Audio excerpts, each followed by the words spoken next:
So our topic for today's talk is your Christmas Club account. Oh, yeah. Does anyone have one? Do they still have those? Yes. I mean, I thought a few would. And, I mean, we all know what it is, right? The little Christmas Club account we used to have, that I could never make it to the end of December. But we all are, I think most of us know about that. And in theory, it's a really great idea. It's nice to have a savings account to draw on when we need something, and it's a good thing. And we can all have that if we are disciplined enough to make the deposits, to put the money into the savings. But I'm sure that most of you would figure out this morning, I'm not here to give a talk about that. I'm here to look at the idea of beginning, and I know most of us already have a lot of deposits, of beginning our spiritual savings account. And rather than look at the idea that we absolutely can have a spiritual savings account if we are disciplined enough to put some spiritual laws and practices in them. So I'm going to go over this morning some of the things that most of us are already doing, but just having that idea, that metaphor kind of, that picture of a spiritual savings account that we can draw upon in times of need, because life happens. And I love these words by Dr. Ernest Holmes in his Living the Science of Mind, in which he uses this it's kind of what I based it on, having this money available analogy. He writes, how comfortable is it to feel, for us, let me do this again, how comfortable it makes us feel to have a good fat checking account, an account big enough to draw on in emergencies, without impoverishing us when it comes time for paying our ordinary needs. Let us talk about another kind of account, which is equally important. We are calling it our spiritual bank account, because we believe there are real spiritual forces that we can draw on and deposit in our own minds. That's where we draw it in from, our minds. There's nowhere else to draw it in from. And he didn't say that, which we can use in any emergency, in any stress or strain in life. That's Ernest Holmes.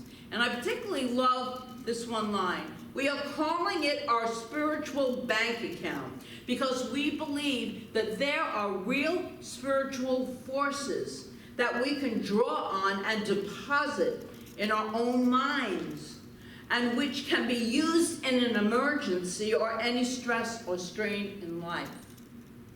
But of course, the key to this working is making those deposits. We must consciously make the deposits, know the spiritual truth. And I'm going to give us an idea that, I know that most of us are doing this. But anyway, out there in Facebook land and YouTube world, you might not be doing it, so I'm glad you joined us.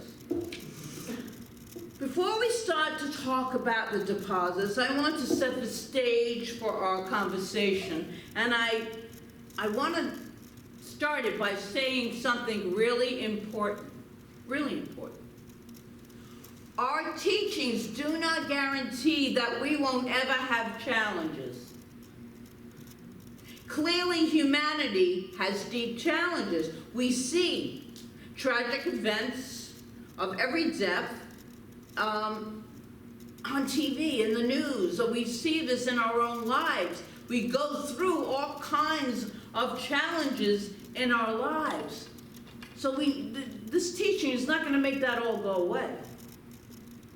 No, we don't guarantee that you won't have problems that bear down on us quickly and hard.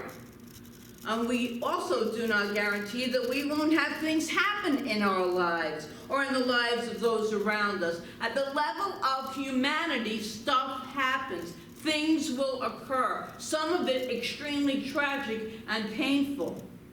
Others may be annoying, but all levels of it are going to take place. There are no guarantees. But our teaching does guarantee something. And it is something profound and beautiful. This is a guarantee, and I've used this, and I know many of you have, in those times that seem so dark in our lives. And they do guarantee us one, a way to look at whatever is going on, a way to be with whatever is going on, a way to approach whatever is going on, that serves, supports, comforts, uplifts, empowers us individually and collectively, because when one of us is served, supported, comforted, uplifted, empowered, the collective is as well. And if I were to put that, what it is that serves us, supports us, comforts us, uplifts us, and empowers us in just one sentence, I would say this. Our teachings show us how to take a higher view of life, to take that higher view of whatever is going on of life.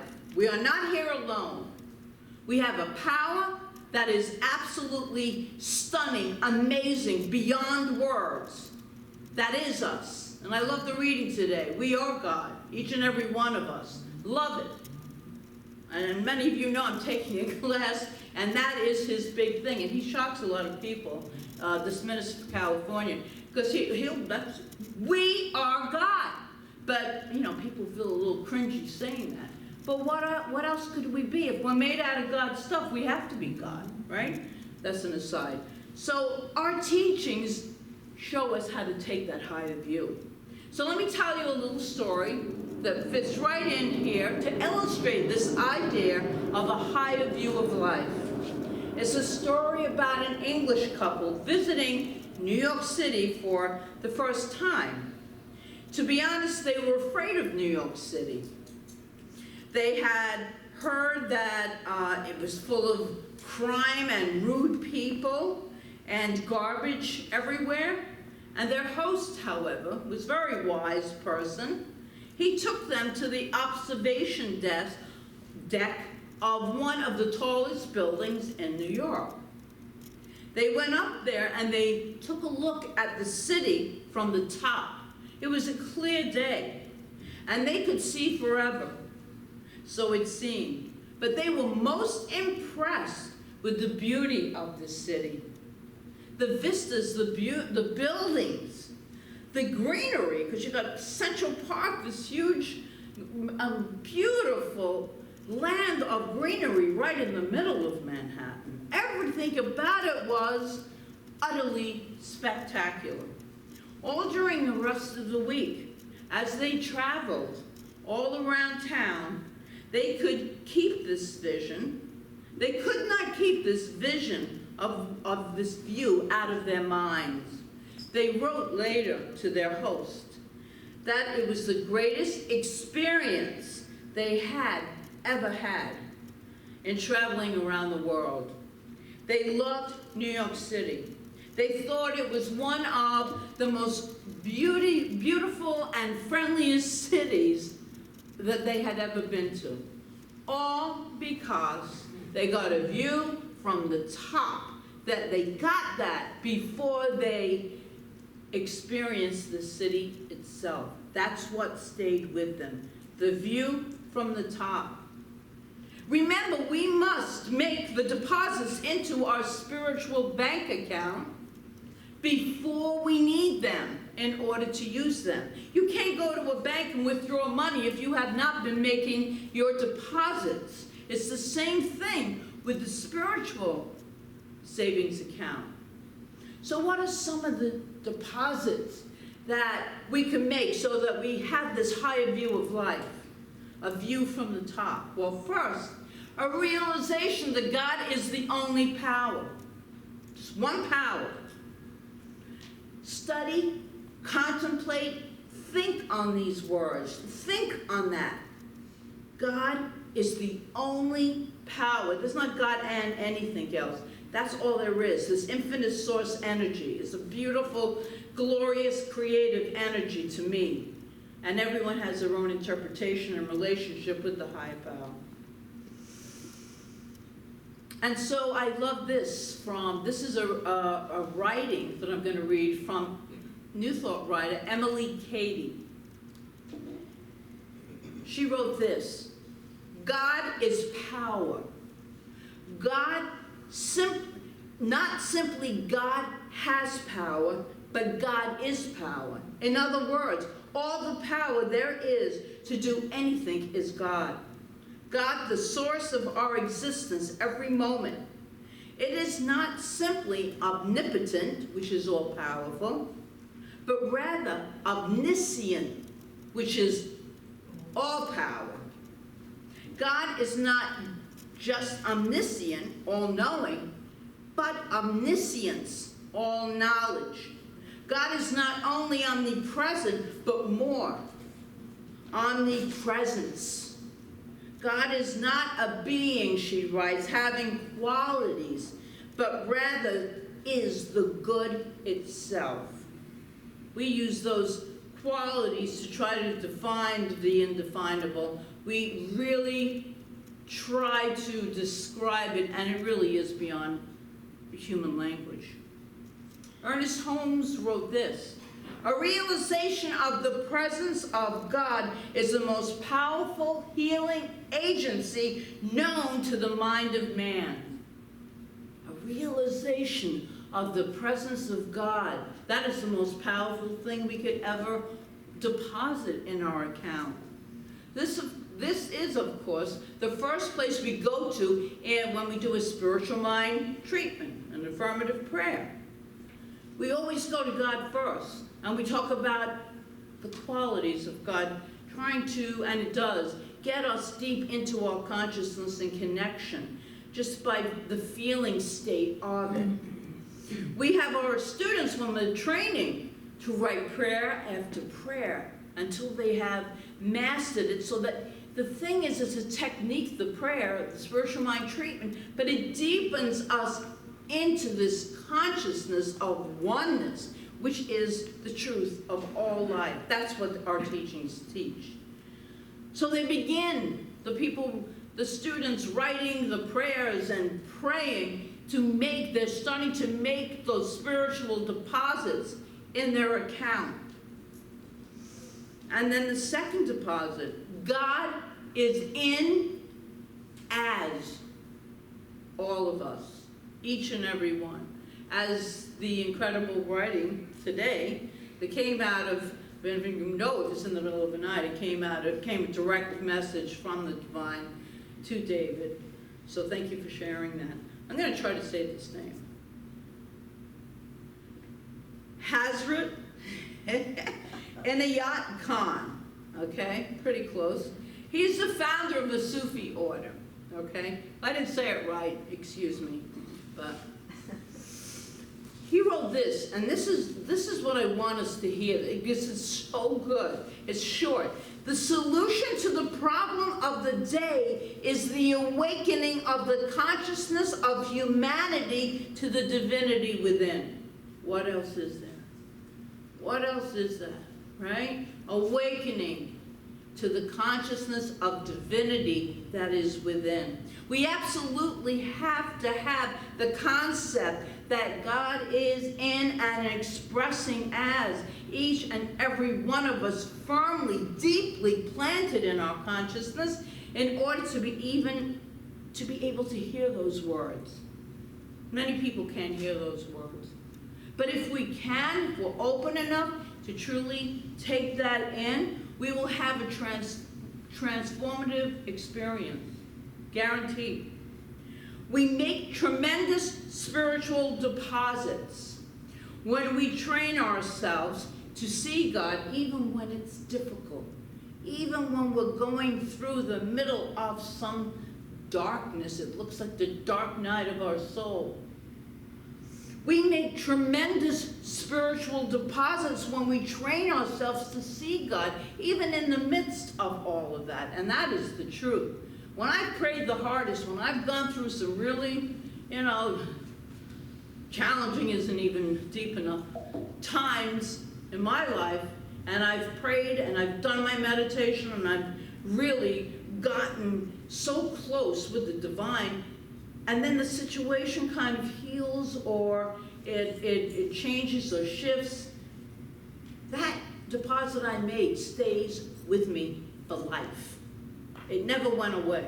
The image I see when I go into meditation of the golden light never goes away. All I have to do is close my eyes. I'm in golden light.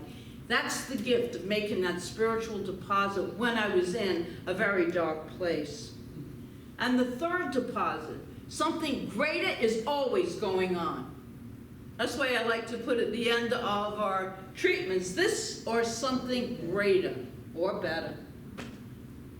This or something better, because God's idea of what we desire in our lives is always so much greater than we could ever imagine. So on the third one, we make our third spiritual deposit when we train ourselves to realize that no matter what is going on, there is always something greater really happening. No matter what difficulty we may be experiencing at any given moment, an answer even greater than the problem will appear. Guaranteed. This is guaranteed because I've done it, and I know many of you have done it. And when you, like Ernest Holmes said, don't believe me, prove it to yourself. So how are we proving it to ourselves? We make that withdrawal from that spiritual account. And there we have, it's there for us, to guide us, to love us, to always move us forward, to comfort us. The school of life is no difficult than grade school, middle school, high school, or graduate school. You are constantly being introduced to a new curriculum of understanding, a deeper level of consciousness. First graders often think that their curriculum is very difficult. Eighth graders, they think their classes are hard. And likewise, seniors in high school, they think their classes are impossible. But the high school student doesn't think the 8th grade curriculum is challenging anymore. And the 8th grader doesn't think that the 1st grader's curriculum is challenging. The perfection of the universe is that it has a magnificent way of keeping us on the growing edge of becoming, the growing edge of our life. When we don't get stagnant, when we keep moving and learning and deepening into this consciousness of oneness, we are always going to be in the middle of change. We're going to be in the middle of change anyway, but we have the spiritual savings account here to make withdrawals from. If you're finding that your curriculum is particularly challenging, know that you are in the perfect place, the growing edge of your own becoming, and you are becoming a person who is truly amazing. You are already amazing, but it seems that we have to, in the school of life, relearn everything. So as we are relearning it, we are relearning, as the project showed us, how magnificent and amazing we are. Hard curriculum is a compliment to your soul. I love that. Hard curriculum is a compliment to your soul. It helps you see that you are more than you've ever known. So, my friends, do we cultivate these ideas so that we can turn to them when we need them? The first one was God is the one and only power, all power. Second, that one and only God, the one and only God, the all power lives within us, is us. It just doesn't live there, it is us.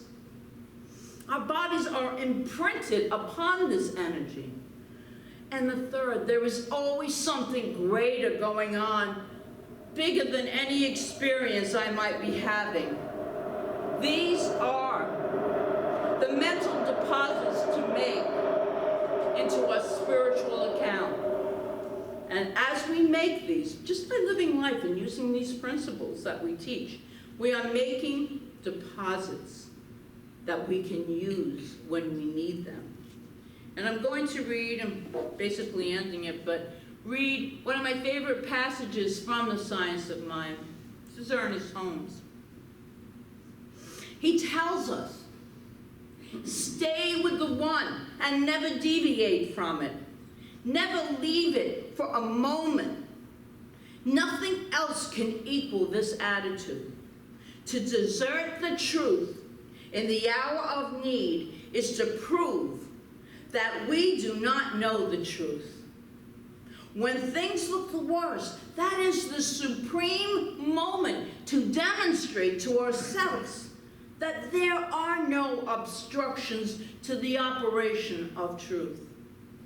The person who can throw himself with complete abandon into that limitless sea of receptivity, having cut loose all apparent moorings, is the one who will always receive the greatest reward.